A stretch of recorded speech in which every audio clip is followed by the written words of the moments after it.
balikan natin yung mga naging predictions mo noong January 1 because we were reviewing it and talagang marami ang nagkatotoo. So, isa-isahin natin siya, no? First one, you said that the House of Duterte will be eclipsed in March. So let's watch this. In March 29, there will be an eclipse. No? So again, no, when there are eclipses, something is blackened or darkened, Yes, no? Or yes. hindered. No? So one of my forecasts last year is that the Duterte, the House of Duterte will be eclipsed, which means they will be affected. No? So as a whole, because the eclipse is almost exact on his birthday, so I think losing control of something maybe is the right word for that. So Well, former President Rodrigo Duterte was arrested and brought to The Hague in March. Ito pa yung sinasabi mong you will lose control noong January 1. Yes, no. Although, syempre, no, astrology is a symbolic language, so that's actually one of I think, the major manifestation of that. Kasi when the eclipses are the most powerful of all the astrological influences that has been known by different cultures throughout history. No? So, parang that's the most powerful. So, kumbaga, if we will align that with what was happening at that time, there was a case nga filed against him. So, parang, and then one thing na very, very significant was that the eclipse was within 24 hours of his birthday.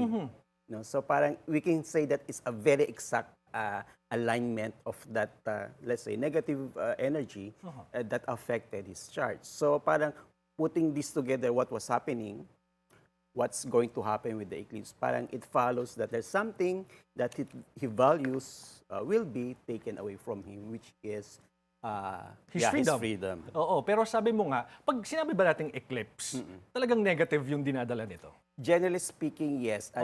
Unless you are, let's say you have done your homework, you did what you need to do. For example, in that case, he needs to face what's really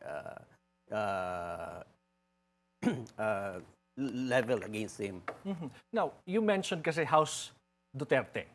So kapag sinabi mo bang House Duterte, kabilang na dito pati yung mga anak niya, ng former president? Yes, I think so because they have a signature, astrological signature. Almost all of them has an Aries sign in their astrological charts. No? The father, Aries, no? And then yung mga anak niya may ibang planets in Aries. So kaya somehow they are all interconnected, which is actually a common thing. No? Your family has specific astrological signature. So when a planet is eclipsed in that sign, almost everybody is affected. No? So based on what happened, I think that was what I meant. So ano, pag sinabing Aries, ano bang meron sa Aries? Okay, number one, Aries is the sign of conflict.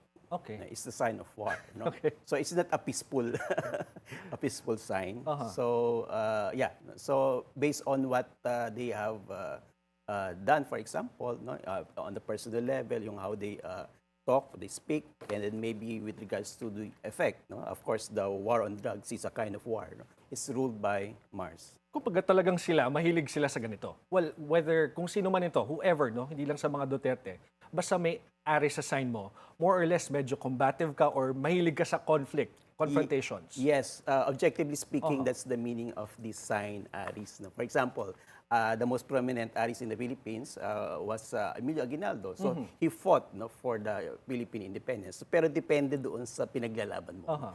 Doon na nagkakaiba yung actions and decisions and choices. Alright. Which kind of war are you going to fight for?